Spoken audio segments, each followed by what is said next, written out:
I have worked with so many people that divorce felt like the ultimate grief because it was betrayal. If they were the one being left, or they were the one betrayed through cheating or some other type of betrayal, right? It is a loss that someone chose, right? When we lose someone to death, they didn't have a choice. This was a horrible accident. There might be spiritual conflict. There's other things around this grief and trauma. But in divorce, the grief was somebody's choice. And that sometimes can hurt more deeply because it's maybe saying something about you, or at least it triggers the negative dialogue that you have about yourself. I could tell two stories. I could say, I had 2 biological children and a husband, 5 adopted children. And I could tell this story of both of my biological children and my husband are dead and I have no real family left. That could be my story and it would be the truth. But my story is, wow, God allowed me to adopt 5 children prior to knowing that my family had this rare neurodegenerative condition. So that now I have 7 grandkids. Do you see how rewriting that story, the narrative that I say in my head is completely different? And you can do that same thing for your divorce. I am mentally strong, learn it, live it, level up, regardless what life brings. Mentally strong. I will live mentally strong. What does it mean to actually be mentally strong in divorce? Are you sitting in the midst of a divorce or a recent divorce? Maybe it hit you like a punch in the gut. You haven't even caught your breath yet. Maybe you knew it was coming, but it's still tearing you apart. My name is Dr. B. I am a psychiatric nurse practitioner with over 25 years of clinical experience. But I know grief and trauma intimately. And divorce, without a doubt, is grief. And maybe it's a little bit of trauma, or maybe it's bringing up old trauma for you. You see, when the most intimate relationship that we chose to have begins to tear apart, we might be questioning our identity. Who are we?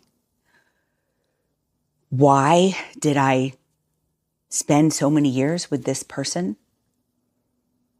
Your situation is unique. Each and every person listening right now, your divorce is unique and what it's bringing up for you.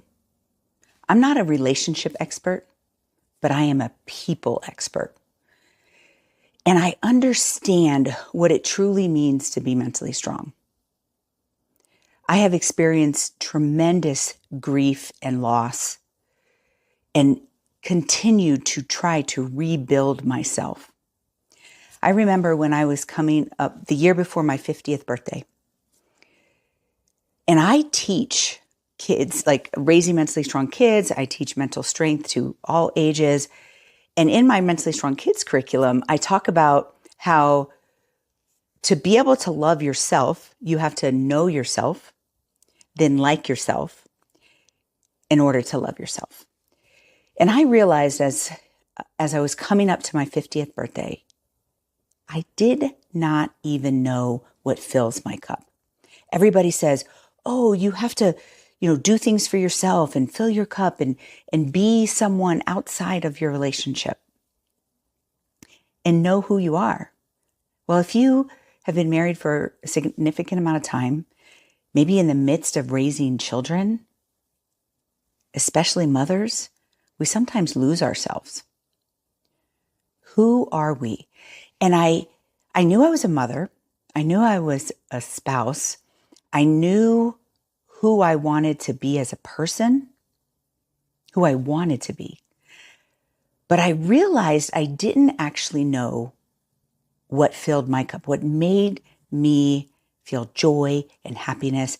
And if you're going through divorce right now, you are probably struggling with that. And so this video is not about fixing relationships. It's about healing from grief and trauma. I have people submit questions. I'm going to go through some of those questions. The first one is just that. What does mental strength look like in the midst of divorce? Well, it starts with self-agency. We talked about knowing who you are, liking who you are so that you could love yourself. Acknowledging that divorce is grief, whether you wanted it or not, right? People are like, well, this is what I want. This is what I'm choosing. It's still a loss. There was some point in your life that you believed that this person was your person, that this person was going to stand by you regardless. I have worked with so many people that divorce felt like the ultimate grief because it was betrayal. If they were the one being left, or they were the one betrayed through cheating or some other type of betrayal, right? It is a loss that someone chose, right? When we lose someone to death, we, think, well, they didn't have a choice. This was a horrible accident. There might be spiritual conflict. There's other things around this grief and trauma. But in divorce, the grief was somebody's choice. And that sometimes can hurt more deeply because it's maybe saying something about you, or at least it triggers the negative dialogue that you have about yourself, right? So first, working through some self-agency, like who are you? Where is your power? What do you want? And I know some of you are saying, well, I wanted this marriage. Okay. You didn't get what you want. And that is a form of trauma, right? Trauma is these things that happen in your life that you didn't want, that were not expected, that change the way you perceive the world, right? So this divorce now changes the way you perceive relationships. Maybe it impacts how you trust yourself, back to that self-agency. So being able to grieve the loss, separate the trauma. If you don't like the word trauma, let's call it injury, right? A betrayal, a divorce that is causing a lot of internal conflict in yourself is a form of injury. An injury or trauma needs to be worked through, processed, and released from the body. Whereas grief, we can hold that. That's part of our story. Your story is that you had this marriage. You have a story or a narrative about that marriage, and it ended. But what is that story and narrative? Can we change the story? Can't change the ending. But can we change the story, the narrative in which you're telling yourself about that? What did you learn in the years that you were with that person? What did you learn about yourself, about relationships? And I know some of you are like starting to grudge up all the things that you dislike about this previous partner. It's not what I'm talking about. Inside of you, what did you learn? Did you intuitively know that this was not your person, but never wanted to say it? Did you know that you guys were growing apart and didn't want to say it? Were you a part of the breakup? Did you contribute? Were there choices that you made that pushed that person away? Right? When I work with someone in the Mentally Strong method, so that's what I teach, there is a system to learn to be mentally strong. So your divorce has multiple components to it. We just talked about grief. We talked about trauma. We talked about the self-agency and loving yourself, right? The way you talk to yourself. What about your choices? What kinds of things did you do to contribute to this, right? That's not about guilt and blame, right? Accountability is different than shame, right? Guilt and blame and shame, those get ugly and they negatively impact you as a person, right? But taking accountability for, maybe some of your actions, your thoughts, that how you contributed or didn't contribute to the relationship, right? That allows you to learn and grow. So that's mental strength. Mental strength is an insight and it is not about what is happening in your life. It is about who you are, who you're becoming. How do you organize those things? When I talk about mental strength, I want people to remember 3 words: think, organize, choose. Are you thinking through this situation in your life? Have you organized the components, right? Are you able to know what is grief, what is trauma, what were your behaviors and choices that you need to take accountability for? Can you organize those things so that you can make choices? And when I say choices, I mean choices in line with who you are becoming or who you want to be. And maybe you're like, well, I wanted to be a wife or a spouse of this person and that didn't happen. Okay, we need to work through that. But when we get to choice, who do you want to be in the midst of this? I remember when I was trying to figure that out after losing 3 children. And I'm like, who do I want to be? I just wanted to be a mother. And I'm no longer a mother to these children. When I lost my spouse, I just wanted to be a good wife. And that's not an option anymore. But what I realized is as I worked through this, who do I want to be? I want to be the type of person who continues to honor my relationships, continues to honor my story, can stand up and confidently say, I am mentally strong. I can handle anything. So mental strength is very personal. It is not poster children of mental strength. It's not an outward, what do you look like? It's what do you feel like on the inside? That was a long answer to the first question. Next one. What are the most important mental strength mistakes people make during divorce? Blame and guilt or shame, right? So either what you're projecting to the spouse that you are separating from, right? Like they did this, they didn't do this, blah, blah, blah, blah, blah. Or the shame of maybe choices that you made, or just the shame of what feels like a failure, right? Divorce, if we're honest, divorce feels like a failure, okay? But how can we rewrite that story? And I don't know your story. I mean, maybe you were only married a year, or maybe you were married 35 years. It is part of your story. It is not a mistake or a failure. It is a learned experience, if you allow it to be. What have you learned about yourself in this?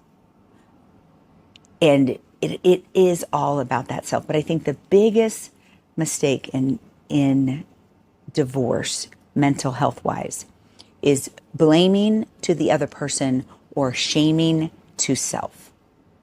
Okay? All right, next question. How do you protect the kids' mental strength during divorce without making them carry the emotions? Well, let's first acknowledge that they have their own emotions around this divorce.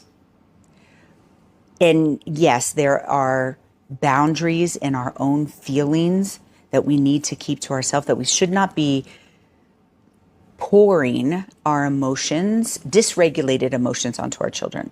But that does not mean we don't communicate emotions to our children. I remember, if you've seen my documentary, my mom, I'm going to tear up when I think of this, but my mom was saying that she could not share her emotions around losing her grandchildren with me because they were just too big, and she didn't know how to help me, and she thought it would make things worse with me. That is true to unregulated emotions.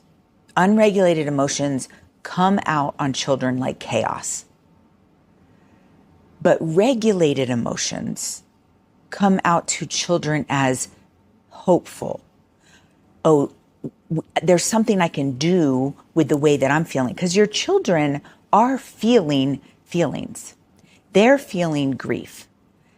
You know, if it was ugly and you've already poured out some emotional dysregulation on your children, they're experiencing injury from that, right?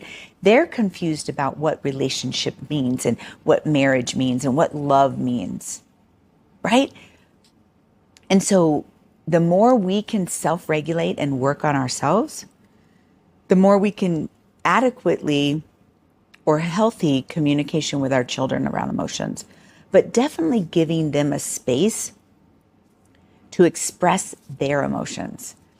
And this is tricky because everything that your child says to you about their emotions is going to trigger you, right? Let's say your child says, well, you know, what is love anyway?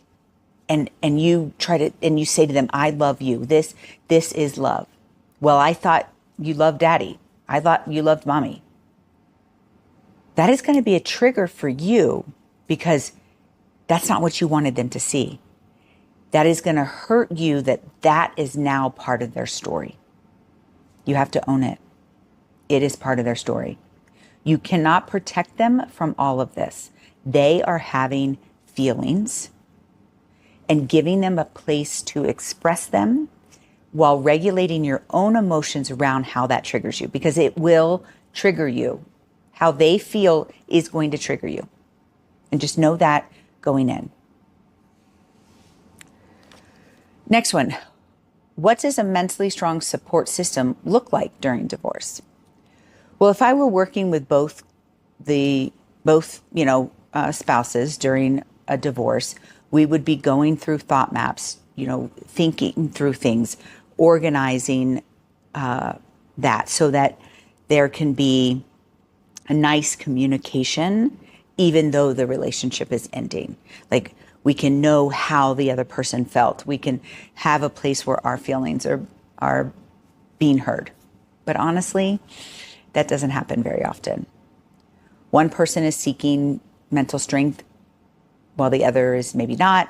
One person is maybe seeking mental strength sometimes, but they're still so angry at that other partner.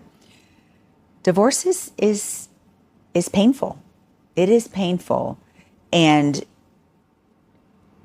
so really, ideally, as much time and energy as you can spend on your own mental strength and your own insight will allow you to feel stronger coming out on the other end of this. You know that old saying that says, what doesn't kill you makes you stronger? That is only if you are working through it. It's only if you have a system for mental strength and you know how it's impacting you, why it's impacting you, and how to communicate that. How do you stop defining yourself by the failure of marriage? I talked a little bit about failure, beginning to redefine the story, okay? And this is, I could tell two stories. I could say, I had 2 biological children and a husband, 5 adopted children. And I could tell this story of both of my biological children and my husband are dead and I have no real family left. That could be my story and it would be the truth. But my story is, wow, God allowed me to adopt 5 children prior to knowing that my family had this rare neurodegenerative condition. So that now I have 7 grandkids. Do you see how rewriting that story, the narrative that I say in my head is completely different? And you can do that same thing for your divorce. It is the story in which you tell it. And I'm not talking about to other people, because when we change the story of how we tell other people, it's because we have shame. I'm talking about the way we tell the story to ourselves is how we get past that. And then the last question that came through is, what is the mindset shift that separates people who come out of divorce stronger versus those that stay stuck? This can be applied to anything, right? I have people seek me out who lost a child 20 years ago, and they're like, I lost who I was 20 years ago, and I'm never getting that back. That's a true story, right? But did they, were they able to retell that story? What have they been doing internally for the last 20 years? The difference between people who have gone through something and come out stronger is they figured out how to process it. We talk about processing all the time, but we don't actually teach how. We teach how if you have like mental health symptoms, right? But I'm talking about, we all go through stuff. And do we know how to think through that? Like strong thinking, not thinking that gets you stuck. Can we think through that? Can we organize it? And can we continue to make choices in line with what we want? And when we organize it, it means organizing the different things that need to be processed so that we can be stronger. So when I say what doesn't kill you makes you stronger, there are plenty of people in mental health hospitals, jails, homeless on the street, not doing well in life that would disagree. What they went through did not make them stronger. But did they have a system? Did they have a system that they could build on in order to get through that? I teach the Mentally Strong method. I've got a free webinar that you can watch right away. Come to a small session online. Come to a live event. Work with me intimately. Click the link in the description and learn how the Mentally Strong method can change your life.